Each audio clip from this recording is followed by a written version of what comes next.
বাংলাদেশে যে একের পর এক ভয়ঙ্কর বেশ কিছু ঘটনা রয়েছে, আজকে বলেন ভাই, আপনি যদি আমাদেরকে একটু আলোকিত করতেন, কি ঘটেছে, এর অন্তরালে কি রয়েছে? প্রথমত হলো এটা কয়েকটা দিক আছে। এটা বেশ কিছুদিন আগে থেকে এটা আলোচিত বিষয় ছিল যে ইউনূস সাহেব এখনো বলে ইউনূস সাহেবই আসলে ইলেকশন চান না। হ্যাঁ, এবং ইউনূস সাহেবের যে বিদেশি গং আছে তারা এই ক্ষমতার এই ক্ষমতা থেকে যেতে চান না। তারা এখানে যে মজা পেয়েছেন সেই মজার মধ্যে থাকতে চান, এবং তাদের প্ল্যান হইলো যে ইউনূস সাহেবই ক্ষমতায় থাকুক। বা এখানে আরেকটা ব্যাপার হলো ইন্টারেস্টিং ছিল, আগে থেকেই আলোচনা ছিল যে জামাত তো যেহেতু বিএনপি জিতে যাবে বলে একটা ধারণা প্রথম থেকে তারেক রহমান আসার পরে, খালেদা জিয়া মারা যাওয়ার পরে যে একটা ধারণা তৈরি হয়েছিল, তখন জামাতও এই লাইনের সাথে যোগ দেয় যে নির্বাচন হলে যে বিএনপি যদি এরকম নিরঙ্কুশ সংখ্যাগরিষ্ঠতা পাওয়া যায় সেটা তো হইতে দেওয়া যাবে না। সেই সঙ্গে আপনার মনে আছে যে এনসিপিও কিন্তু সেই তখন থেকে নির্বাচনের পরিবেশ নাই এই নাই, একজন নেতাকে জামাতও বলছে একজন নেতাকে বেশি দেওয়া হচ্ছে, মানে তারা তখন কিন্তু একটা তোলার চেষ্টা করেছিল, কিন্তু সেই সময়টা ওইটা তুলতে পারে না, কারণ সেই সময় পরিস্থিতি জন্য। কিন্তু একটা প্রচলিত একটা ধারণা সবার মধ্যে ছিল যে নির্বাচন না হওয়ার জন্য শেষ মুহূর্তে ইউনূস সাহেব কোনো একটা গেঞ্জাম করাইতে পারেন, এবং সেই গেঞ্জামটা এনসিপিকে দেওয়ার চেষ্টা হয়েছিল, এনসিপি সেটাকে ম্যাচিউর করতে পারে নাই। তারপরে হাদির জিনিসটা তারা জাস্ট টোপ হিসাবে রেখে দিয়েছে, এটা কিন্তু জমা রেখেছিল তারা, এটাকে শেষ মুহূর্তে খেলার কথা, যেটা ধরেন আলোচিত বিষয় আর কি। এটা আমি এইসব তো আর আমি ইউনূসের মাথা থেকে বলতে পারতেছি না, এগুলো আলোচিত হয়েছে যে হাদির জিনিসটা আসলে টোপ হিসাবে রেখে দেওয়া হয়েছে, যে হাদির কেসটাকে শেষ মুহূর্তে এনে একটা ভজঘট বাঁধানো হবে।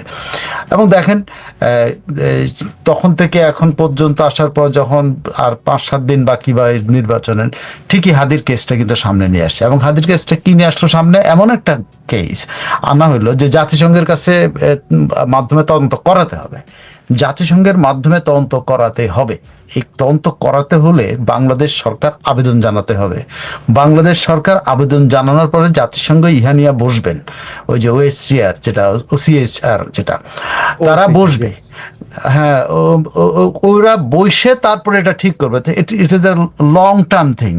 সো এই এখনই ধরেন ওরা যেটা জাতিসংঘের ব্যাপারটা, এটা লং টার্ম। এখন লং টার্ম হলে সরকার কি বলে হয়তো আবেদন জানাবে, তারা অলরেডি বলছে বিবেচনা করবে, এই করবে, আবেদন জানাবে, কিন্তু জানালে তো এরা সন্তুষ্ট হবে না, ওরা তো তদন্ত চায়। সো গেঞ্জাম একটা মনে হয় বাঁধানোর জন্যই এটা করা হয়েছে। আরেকটা এখানে একটা মজা ইন্টারেস্টিং খবর আছে, আপনি যদি জানেন কিনা, এটা হলো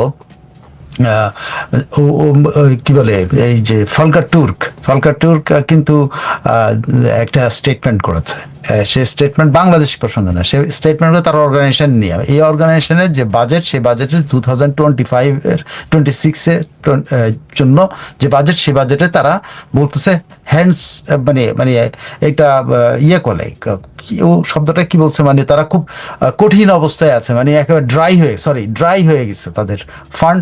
এই অর্গানাইজেশন চালানো নিয়েই কঠিন হয়ে গেছে, যেখানে এই অর্গানাইজেশন চালাতে যত $1 মিলিয়ন দরকার তার 1/3 তারা পায়নি। সো এইটা অলরেডি এই অর্গানাইজেশনেরও কিন্তু কার্যক্রম কিন্তু এখন আর ল্যাভিশলি করতে পারবে না, যে বাংলাদেশের ইউনূস সাহেব ডাক দিছেন, সঙ্গে সঙ্গে এসে বাংলাদেশে একটা রিপোর্ট বানায় দিলেন, এখানে যে $1 মিলিয়ন খরচ হয়েছে সেই খরচটা দেওয়ার মতো এখন কিন্তু ওই ফলকার টুর্কের আর নেই। সে অসহায়ত্ব প্রকাশ করছে এবং সে সারা দুনিয়ার সকল দেশের কাছে আবেদন জানিয়েছে তার সাহায্য দেওয়ার জন্য, নাহলে তার অর্গানাইজেশন আর চলবে না, ড্রাই হয়ে গেছে, তার ফান্ড ড্রাই হয়ে গেছে। এখন এরকম একটা পরিস্থিতিতে দেখেন এই যে মাথার ভিতরে ওদের জাতিসংঘ ঢুকায় দেওয়া, এবং আবার সরকার আবার বলতেছে আমরা এটা বিবেচনা করতেছি। এই যোগসূত্রটা তো টের পাওয়া যায়। ওরা বলতেছে আমরা এটা চাই, আর ওরা বলতেছে যে সরকার এটা বিবেচনা করতেছে। সরকার বিবেচনা করছে, তাহলে ওদের মারলো কেন? ওদের মেরে কি মানে এখানে কি ধান্দাটা? এই ধান্দাটা গেঞ্জাম লাগানো, এটা একদম সাধারণ একটা গেঞ্জাম লাগানো। এখন আপনি যমুনার সামনে গেঞ্জাম, সেই গেঞ্জাম যদি শাহবাগ পর্যন্ত ছড়ায়, সেই গেঞ্জাম যদি বাংলা মোটর পর্যন্ত ছড়ায়, সেই সারা শহরে যদি ছড়ায় দেওয়া যায়, তা আপনার কি পরিবেশ আছে বলবে না তো। এই এবং আপনি দেখেন এখানে ডাকসুকে ইনভলভ করে ফেলছে, তার মানে এখানে জামাতও আছে। ওই যে জামাতও চায় না, জামাত যদি বুঝতে, আপনি দেখেন ওরা কিরকম সঙের কাজ শুরু করে দিচ্ছে। তারা একটা শীতল পাটি দিচ্ছে, সেই শীতল পাটির মধ্যে শুয়ে বিশ্রাম নিতেছে, শুয়ে পড়ছে এই যে কি চুমা শফিক, দেখছেন ওটা ছবিটা, শীতল পাটির মধ্যে মঞ্চের মধ্যে তাকে একটা শীতল পাটি উপহার দিচ্ছে কোনো একজন, সে মঞ্চের মধ্যে শীতল পাটিতে লাশের মতো শুয়ে আছে, মানে আমাকে ভোট দাও, ভোট দাও, ভোট না দিলে আমরা কিন্তু ও এই তো লাশ ওই হয়ে যে তার সমাবেশও চিত হয়ে পড়ে যায়, মানে এগুলো তো দেখা আমাদের আর কি। না, এটা একটা প্রতীকী দরদ সৃষ্টি করে, নাহলে আমাদের যদি ভোট না দাও লাশ হয়ে যাবে। সো এইখানে আপনার যে ঘটনাটা হয়েছে সেটা হলো কনস্পিরেসি থিওরি, যেটা সেটা হলো জামাত, এনসিপি, ইউনুস এবং তার বিদেশি অ্যাডভাইজার গং, দেশি অ্যাডভাইজারদের মধ্যে কেউ কেউ আছে। কালকে তার একটা ভাইরাল হয়েছে কোরিয়া অথবা কোনোখানে একটা ওই যে বিউটি কন্টেস্ট বা কিছু একটা, সেখানে দাড়ি পাল্লা দেওয়া একটা আলখেল্লার মতো পুরো একজন নারীর বুকে, হ্যাঁ আমি দেখেছি, হ্যাঁ হ্যাঁ মানে এটা বোধহয় হুরের কেরামতি পৃথিবীতেই দেখে যাচ্ছে আমরা। জি, আমি দুঃখিত ইন্টারাপ্ট করেছেন, আপনি বলছিলেন যে এই ধান্দাটা ওরা করছে, জামাতের আমির শুয়ে পড়ছে যে আমাকে ভোট দাও, নির্বাচন বানচাল, এবং তারেক রহমানকে ঠেকানোর, তারেক রহমানকে ঠেকানোর জন্য কি হাদিকে হত্যা করা হয় নাই? মানে তারেক রহমান আসার আগে আগে যদি কেউ এরকম উইকেট পড়ে যায় তাহলে তারেক ভয় পাবে, তারেক যেহেতু ভীতু। তারেক রহমানকে ঠেকানো এখানে ইস্যুজ না বোধ হয়, এখানে তারেক রহমানকে ঠেকানো, জামাতের হলো তারেক রহমানকে ঠেকানো, বিএনপি কে ঠেকানো, এটা হইতে পারে। কিন্তু আমি বলছিলাম ওই যে হাদিকে যখন তারা হত্যা করলো, ইউনুস বা গোয়েন্দারা যখন হত্যা করলো, তখন তো তারেক রহমান আসবে একটা ভাব বাংলাদেশে, তাই না? তাই কি নাকি চলে আসছিল? না না না, চলে আসার 2 বা 3 দিন। দর্শক আপনারা একটু টাইমটা ফ্রেমটা জানাবেন, তবে আমি শিওর যে তখন তারেক আসে নাই।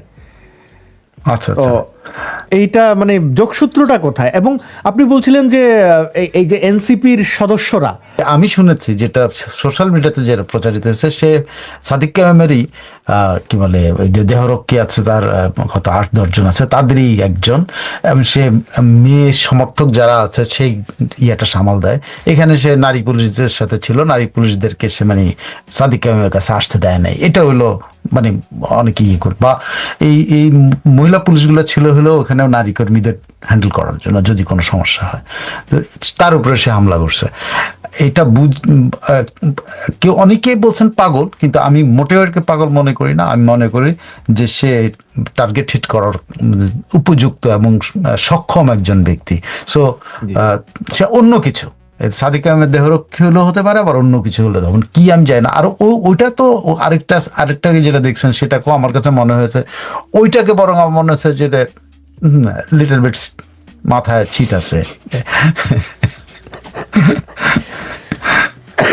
জি জি, আচ্ছা, এখানে আমাদের অসংখ্য দর্শক কমেন্ট করেছেন যে নির্বাচনের তফসিল ঘোষণার আগে হাদিকে হত্যা করা হয়েছে, এবং মির্জা ফখরুল সাহেবের অনেক আগে ঘোষণা দিয়েছেন যে 25 তারিখ তারেক জিয়া আসবে দেশে, এবং এই ঘটনাটা কি ঘটানো হয়েছে মানে তারেক যেন না আসে, তাকে ভয় দেখানোর জন্য, যে হাদিকে হত্যা করা হলে তোমাকেও হত্যা করা হতে পারে। সে সময় তো এগুলো আলোচনায় ছিল, কিন্তু সেটা তো ধরেন তখন তো এক ধরনের ইয়ে ছিল যে তারেক রহমান আসবেন কি আসবেন না। পরে শোনা গেল যে ভারতের সাথে তার কথাবার্তা হয়েছে, তাকে আমেরিকা আশ্বাস দিয়েছে, সব আশ্বাসের প্রেক্ষাপটে তার যে নজিরবিহীন নিরাপত্তা ব্যবস্থা করা হয়েছে, সেটা তো আপনি, আমার মনে হয় না যে খালেদা জিয়া এরকম কোনো নিরাপত্তা কোনো কালে পেয়েছেন। Even Sheikh Hasina prime minister থাকাকালে এই নিরাপত্তা পাইছেন কিনা আমার যথেষ্ট, যে নিরাপত্তা তারেক রহমানরা দেওয়া হয়েছে, আপনি তার জন্য বুলেট প্রুফ বাস থেকে শুরু করে কি না করা হয়েছে, এবং সরকার থেকে করা হয়েছে। এটা বোঝাই যায় যে শুধু সরকারের ইয়ে না, তারেক রহমান সাহস শোনার ছিল কি ছিল না আমি জানি না, তবে আমার মনে হচ্ছে তাকে সাহস দেওয়া হয়েছে যে দেশে যাও, তোমার কিছু হবে না, সেই কারণে সে আসতে, না হলে সে আসতে। তাহলে তো এটা একটা চিন্তার বিষয় সাইফুল আলম ভাই, এত নিরাপত্তা, এত আদর, এত যত্ন কোরবানির আগে কিন্তু করা হয় পশুকে। আমি জানি না নির্বাচন থামানো তারেক জিয়ারে না বলি দিয়ে দেয়, মানে এটা আমরা এখন কথা বলছি, সামনে ইলেকশন কয়েকদিন পরেই, সামনের বৃহস্পতিবারে, অর্থাৎ আর 6 দিন মাত্র বাকি। দেশে কোনো চেতবেদ নেই, আওয়ামী লীগের লোকজন বিপদে আছেন, তাদের উপরে নির্যাতন নিপীড়ন করা হচ্ছে, জুলাই জঙ্গিরা রাস্তাঘাটে মানে যা ইচ্ছা তা করছে। এখন নির্বাচন থামানোর জন্য কি তারেক জিয়াকে আবার বলি টুলি না দিয়ে দেয়? এইটা তো প্রেডিকশন, এটা তো ধরেন কে কোথা থেকে কি প্ল্যান করতেছে এটা বলা যাবে না। তবে বাংলাদেশে বড় কোনো ঘটনা ঘটতে পারে এই 12 তারিখের মধ্যে, বড় কোনো ঘটনা। সেই বড় ঘটনাটা কি ঘটনা সেটা মানে আমি দেখেন ইয়েতে আজকে ভারতীয় গণমাধ্যমেরও একটা খবর আছে, বাংলাদেশে নির্বাচনের আগে এত সন্ত্রাস কেন, আপনি খেয়াল করে দেন, এটা ভারতীয় গণমাধ্যমে আছে, আল জাজিরাতে আছে, বিভিন্ন জায়গাতে আছে। তো সামথিং হচ্ছে, মানে কিছু একটা ভেতরে আছে। আর তাছাড়া দেখেন, এর আগে আপনার এখানে বলছেন যে ভারতীয় দূতাবাসের কর্মীদের সন্তানদেরকে সরিয়ে নেওয়া হয়েছে। আমেরিকায় বাংলাদেশের সতর্কতা জারি করেছে লেভেল 3, লেভেল 4, অস্ট্রেলিয়া করেছে, ব্রিটেন করেছে, তারপরে আরো কোন কোন দেশ যেন করেছে। তো একটা আশঙ্কা তো, এবং ভারত যখন বলছিল যে এটা নিরাপত্তার কারণে তারা করতেছে, যে বাংলাদেশে একটা বড় সন্ত্রাসী কর্মকাণ্ড হতে পারে, এরকম একটা সম্ভাবনা কথা, সে একই রকম কিন্তু আমেরিকান যে দূতাবাসের যে বা আমেরিকান স্টেট ডিপার্টমেন্ট থেকে যে সতর্কতা, সেখানে কিন্তু এই কথাগুলি রয়েছে যে বাংলাদেশে একটা বড় দুর্ঘটনা ঘটার সম্ভাবনা আছে। তো এটা অস্ট্রেলিয়া করছে, ব্রিটেন করছে, অন্যরা করছে, একই রকম ভাষায় অলমোস্ট, যে এখানে কোনো একটা দুর্ঘটনা। তো এই সম্ভাবনা তো আছে, কোনো একটা বড় ঘটনার সম্ভাবনা তো, কারণ আপনি এই দেশগুলো তো সবাই সমন্বিত গোয়েন্দা তথ্য করে, শেয়ার করে, তাদের কাছে নিশ্চয়ই এরকম কোনো গোয়েন্দা তথ্য আছে যে এখানে কিছু করতে হয়, না হলে তারা কেন তাদের নাগরিকদেরকে এইভাবে সতর্ক করবে। আমেরিকানদের বাংলাদেশে আসাই পুনর্বিবেচনা করতে বলা হয়েছে, ব্রিটিশদের বাংলাদেশে আসা পুনর্বিবেচনা করতে বলা হয়েছে, তারপরে অস্ট্রেলিয়ানদেরকে বাংলাদেশে আসা পুনর্বিবেচনা করতেছে, আরো বেশ কয়েকটা দেশ এরকম করেছে। তো আপনার এইটা কখন করে, মানে আসলে সম্ভাবনা থাকলেই তো করে, সেই সম্ভাবনা তো থাকতেই পারে যে বাংলাদেশে বড় কোনো ঘটনা ঘটার একটা সম্ভাবনা কিন্তু মানে বৃহৎ পাওয়ারগুলো দেখছে। জি, আমাদের একজন দর্শক, অনেক দর্শকই কমেন্ট করেছেন, বেশ কিছু কমেন্ট আমি মার্ক করে রেখেছি, একটু পরে পড়বো। একটা কমেন্ট এখন না পড়লেই নয়, তার নাম হচ্ছে তিনি লিখছেন যে আওয়ামী লীগ নাকি নির্বাচন বানচাল করবে, তাহলে আজকের আন্দোলন আওয়ামী লীগই করছে, মানে আন্দোলন বানচাল বা থামানোর চেষ্টা, গুলি টুলিগুলো আওয়ামী লীগই করছে, তাই না? শেখ হাসিনার আমলে গুলি করলে অভিশাপ আসমান কাঁপে, এখন কাঁপাকাঁপি বলার মতো কাউকে পাই না, কাঁদে না কারোর সন্তান, কারোর এই কি কেমন যেন না এখনকার যারা মারা যায় এটা কারো সন্তান না, এগুলো হলো পশু পাখি, আগের গুলা সন্তান ছিল, 24-এর গুলা সন্তান ছিল। আপনি যেটা বলছেন আওয়ামী লীগের ব্যাপারটা, যে আজ কি মানে আন্দোলনে আওয়ামী লীগ আছে কিনা, দেখেন এই প্রশ্নটার উত্তর যদি আপনার খুঁজতে হয়, উত্তর খুঁজতে হলে তৌহিদ হোসেন কি বলছিল। তৌহিদ হোসেন বলছে যে বাংলাদেশে আওয়ামী লীগ যেহেতু নিষিদ্ধ, আওয়ামী লীগ যেহেতু কাজ করতে পারতেছে না, এখন যা কিছু হবে সব আওয়ামী লীগ করবে। সেই হিসাবে তো এখন হাদির মঞ্চ, ইনকিলাব মঞ্চ আওয়ামী লীগের দখল হয়ে গেছে। বলতে পারেন যে আওয়ামী লীগ কিনা ডাকসুক কিনে নিয়েছে, বলতে পারেন মানে আওয়ামী লীগ আমার দেশের মালিক সম্পাদক কি যেন মাহমুদুর রহমান তাকে কিনে নিয়েছে। মাহমুদুর রহমান কিন্তু নির্বাচনের বিরুদ্ধের লোক, এটা আবার মনে রাখেন। এখানে কিন্তু মাহমুদুর রহমান কিন্তু নির্বাচনের বিরুদ্ধে লোক। মাহমুদুর রহমান এবং ফরহাদ মজহার, এই দুইজন কিন্তু এই হাদি মঞ্চকে এখন কিন্তু হাদি মঞ্চের কিন্তু পুরো ফান্ডিং এখন মাহমুদুর রহমানের হাতে।